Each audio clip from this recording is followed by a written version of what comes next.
ఇత్తడి పీట మీద ఉన్నది అని ఒక 5 మాటలు ఇందులో ఉన్నాయి. 5 మాటలే. అయితే ఈ గంగాళము దీంతో తయారు చేయబడిందట, ఇత్తడితో. ఈ ఇత్తడి ఎక్కడిది?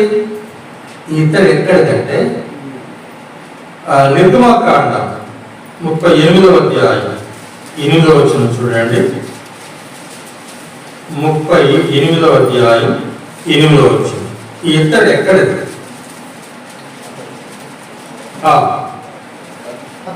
అతడు ప్రత్యక్ష గుడారం యొక్క ద్వారమున సేవింపవచ్చిన శావకురాండ్ర అద్దములతో ఇత్తడి గంగాళమును దాని ఇత్తడి పీటను చేశాను. దేంతో? ఇత్తడి గంగాళం దేంతో తయారు చేయబడింది అంటే శావకురాండ్ర, దేవుని మందిరానికి వచ్చిన శావకురాండ్ర చేతి అద్దములతో ఇత్తడి గంగాళం చేయబడింది. చేతి అద్దం. ఇశ్రాయేలు స్త్రీలకు అద్దాలు ఉంటాయి, ప్రతి ఒక్కరికి అద్దాలు ఉంటాయి, చేతి అద్దాలు. వారు ఇప్పుడు దగ్గరుంచుకునే అద్దాలు. చేతి అద్దములు దేంతో తయారు? అద్దం గ్లాస్ కాదు. ఈనాడు బెల్జియం గ్లాస్, రకరకాల గ్లాసులు, చూపుడు అద్దాలు వచ్చాయి. కానీ ఆనాడు ఇత్తడి రేకును బాగా పాలిష్ చేస్తే ఆ అద్దంలాగా ఆ రేకు తయారైనప్పుడు ఆ అద్దంలో ఆ రేకు అద్దములు వారు తమ ముఖాలు చూసుకునేవారట. ప్రతి స్త్రీకి దగ్గర అద్దాలు ఉంటాయి. అందుచేత ఈ గంగాళం తయారు చేయాలంటే శావకురాండ్రులారా మీరు అద్దాలు తీసుకురండి అంటే ప్రతి ఒక్కరూ అద్దాలు తీసుకొచ్చి ఇచ్చారు. మోషేకి ఇచ్చారు. తన చేతి అద్దములు తెచ్చి మోషేకిస్తే ఆ అద్దములన్నీ పోగు చేసి వాటిని కరిగించి కోత కోసిన ఒక ఇత్తడి గంగాళమును తయారు చేశారు. అయితే చేతి అద్దములు అనేది ఇక్కడ మనం చూస్తూ ఉన్నాం. మరి చేతి అద్దము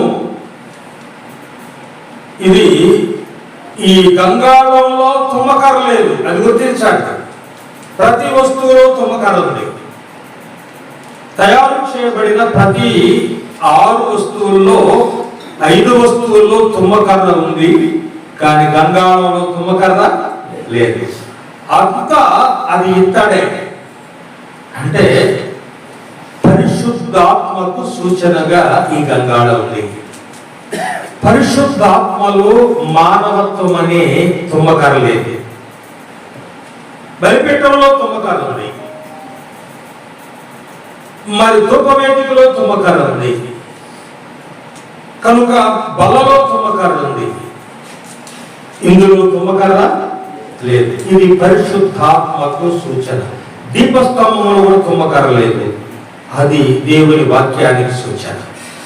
అలాగైతే పరిశుద్ధాత్మ, ఈ గంగాళము పరిశుద్ధాత్మకు గుర్తుగా మనం గమనిస్తూ ఉన్నాం. ఆ తర్వాత స్త్రీలు ప్రేమించే అద్దాలు తెచ్చి ఇచ్చారు. ఆ అద్దం అంటే స్త్రీకి ఎంతో ప్రేమే. అద్దం లేకపోతే స్త్రీ ఉంది చెప్పండి? ప్రతి స్త్రీకి ఏం కావాలి? పురుషుడైతే ప్రయాణమై వెళ్ళేటప్పుడు ఏదో తలలా సెట్ చేసుకుని వెళ్తాడు. స్త్రీ అలా కాదు, ఖచ్చితంగా అద్దము దగ్గర నిలబడి సిద్ధపడి వెళ్తారు, దాన్ని ప్రేమిస్తారు. మరి తాను ప్రేమించిన వస్తువుని ప్రభువుకు ధారాళంగా ఇచ్చారు. ప్రభువుకు సంతోషంగా ధారాళంగా ఇచ్చారు. సమర్పణ. ప్రభు పని కొరకై స్త్రీలు సమర్పణ కలిగించారు. ప్రభు పనిలో సహకరించిన స్త్రీలు, ప్రభు పనిలో ప్రోత్సహించిన స్త్రీలు, ప్రభు సేవ నిమిత్తము తమ్మును తాము అప్పగించుకున్న స్త్రీలుగా ఇక్కడ మనం చూస్తూ ఉన్నాం. ఆ తర్వాత రెండవది, ఇది కొలతలు లేనిది.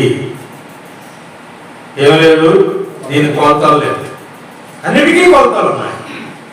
గంగాళానికి కొలత లేదు. కొలత లేదు అంటే కొలత లేని ప్రభు మరి ప్రేమను చూపిస్తా ఉంది. కొలత లేని ప్రేమ.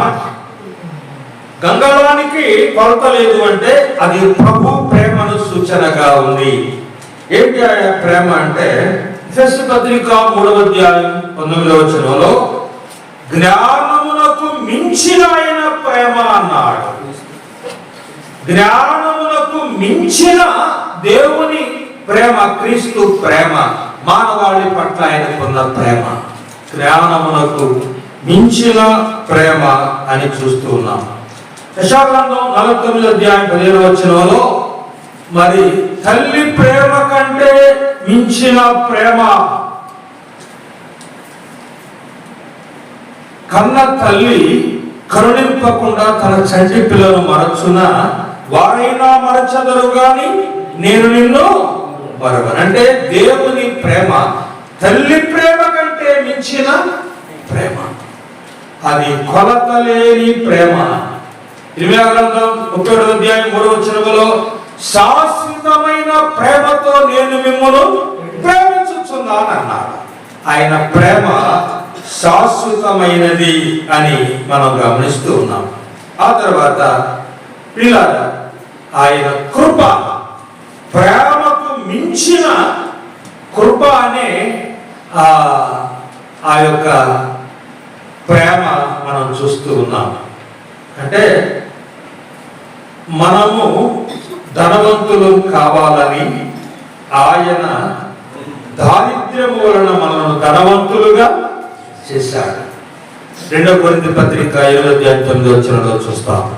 అలాగైతే ఆయన ప్రేమ వెలలేనిది అని, అది శాశ్వతమైనదని గమనిస్తున్నాం. ఆ తర్వాత 3వది నీళ్లతో నింపబడినది.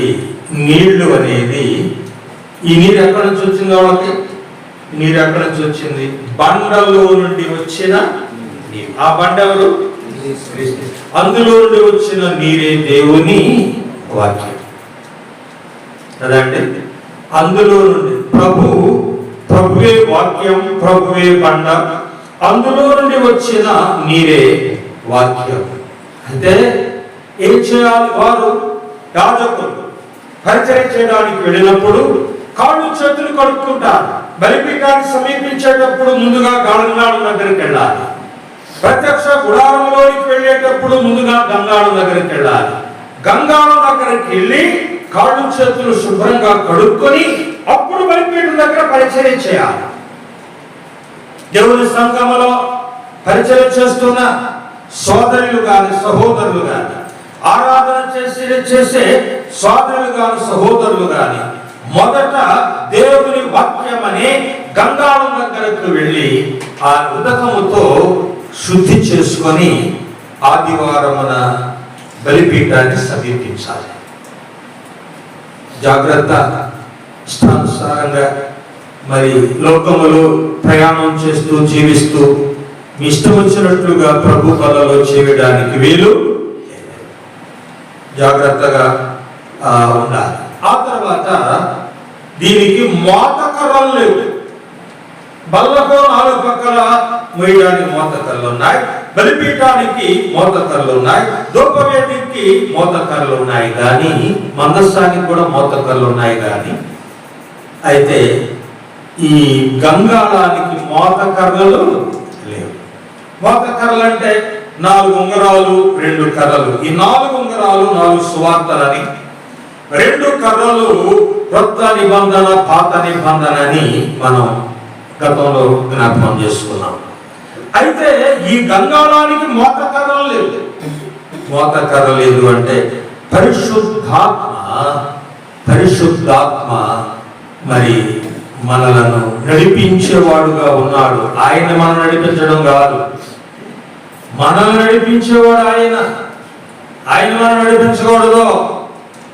మనల్ని నడిపిస్తాడు, ప్రార్థనలో నడిపిస్తాడు, ఆరాధనలో రోమాపత్రిక 8:26 ప్రార్థనలో నడిపిస్తాడు. కొలస్సే పత్రిక 3 ఫిలిప్పీ పత్రిక 3:3 ప్రార్థన ఆరాధనలో నడిపిస్తాడు. మరి అపొస్తలుల కార్యం 8:28 అధ్యక్షులుగా నియమిస్తాడు. అపొస్తలుల కార్యం 13 సువార్థికులుగా నియమిస్తాడు. పరిచర్యను అప్పగిస్తాడు. 16 అధ్యాయంలో సేవలో పౌలు సేవను నడిపించిన వాడు. ఆయన నడిపిస్తాడు. పరిశుద్ధాత్మ యొక్క నడిపింపులో మనం నడవబడాలి. అంతే. ఐదవది ఎక్కువ నిలబడలేదు. ఐదవది ఒక మాట చదవండి. గంగాళం కింద పీట, ఇత్తడి పీట ఏర్పాటు చేయబడింది. కానీ సొలొమోను కట్టించిన దేవాలయంలో ఇత్తడి సముద్రము అన్నాడు. దానికి క్రింద ఏం చెప్పాడో చూడండి. 2వ దినవృత్తాంతములు 4వ అధ్యాయము 2వ వచనం.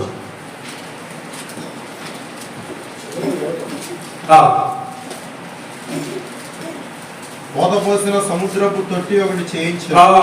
కోత కోసిన సముద్రపు తొట్టి ఒకటి చేయించను. అది ఈ అంచుకు ఆ అంచుకు 10 మూరల ఎడము గలది. దాని ఎత్తు 5 మూరలు, దాని కైవారం 30 మూరలు. దాని క్రింది తట్టున ఎద్దులు రూపింపబడి ఉండెను. ఎద్దులు క్రింద, ఆ సముద్రం, ఇత్తడి సముద్రము క్రింద ఎద్దులు 4 వైపులా ఎద్దులను ఆ గంగాళంతోనే లేక ఆ సముద్రంతోనే ఏకాంతముగా తయారు చేశారు. అవి ఆ సముద్రపు తొట్టిని ఆవరించి ఉండేను. ఎద్దులు 2 వరుసలు తీరి ఉండెను. అవి తొట్టితో కూడానే పోతపోయబడెను. తొట్టితో కూడానే కలిసి పోతపోయబడెను. అది 12 ఎద్దుల మీద నిలవబడెను. 3 ఎద్దులు ఉత్తరపు తట్టు, 3 పడమటి తట్టు, 3 దక్షిణ తట్టు, 3 తూర్పు తట్టు. అది చాలు. ఉత్తరం తట్టు 3 తిరిగి ఉన్నాయి. తలకాయలు ఉత్తరం తట్టు 3 తలకాయలు తిరిగి ఉన్నాయి. మరి దక్షిణ తట్టు 3 తలలు ఎద్దులు తిరిగి ఉన్నాయి. తూర్పు తట్టు 3 ఎద్దులు తలలు బయట పెట్టి ఉన్నాయి. దాని నడుము నుంచి వెనక భాగం అంతా లోపల ఉంది. అలాగే పడమర 3 ఎద్దులు తిరిగి ఉన్నాయి. 4 3 ఎన్ని? 12 ఎద్దులు. ఈ 12 ఎద్దుల మీద ఈ ఇత్తడి గంగాళం లేక ఇత్తడి సముద్రం ఉంది. అది సముద్రముతో ఏకాండంగా ఉన్నాయి. వేరుగా లేవు ఎద్దులు కూడా ఆ సముద్రంతో ఏకాండంగా ఉన్నాయి, కలిసి ఉన్నాయి. ఈ 12 ఎద్దులు 12 మంది అపోస్తలులకు సూచన. 12 ఎద్దులు 12 మంది అపోస్తలులకు సూచన. ఈ 12 ఎద్దులు నోటిలో నుండి నీరు వస్తా ఉంటే ఆ నీటి ద్వారా యాజకులు ఆ కాళ్ళు చేతులు కడుక్కోవాలి. ఆ సముద్రం చుట్టూ, ఆ ఇత్తడి సముద్రం చుట్టూ ఉన్న ఎద్దులు వాటి నోటిలో నుండి వచ్చే నీటి ద్వారా వారు కాళ్ళు చేతులు కడుక్కోవాలి. ఆ 12 మంది అపోస్తలుల నోట నుండి బయలువెళ్ళిన నీరు దేవుని వాక్యం. ఆ వాక్యము 4 వైపులా ప్రపంచ నలుమూలల వ్యాప్తి చెందింది. సువార్త వాక్యం. 12 మంది అపోస్తలులు చదరి ప్రపంచమంతా ఆ సువార్త ప్రకటించినట్లుగా మనం చూస్తున్నాం. మన ఇండియాకి వచ్చిన వాడు ఒక అపోస్తలుడు. ఆయనే సెయింట్ తోమా మన ఇండియాకి వచ్చాడు. అలాగనే 12 మంది చదరిపోయి సువార్త ప్రకటించారు. పిల్లారా, అది మాత్రమే కాదు, ఈ అపోస్తలుల నోటి నుండి వెడలిన బోధ, ఆ బోధ వలననే క్రొత్త నిబంధన సంఘం స్థాపించబడుతుంది, పోషించబడుతుంది, బలపరచబడుతుంది.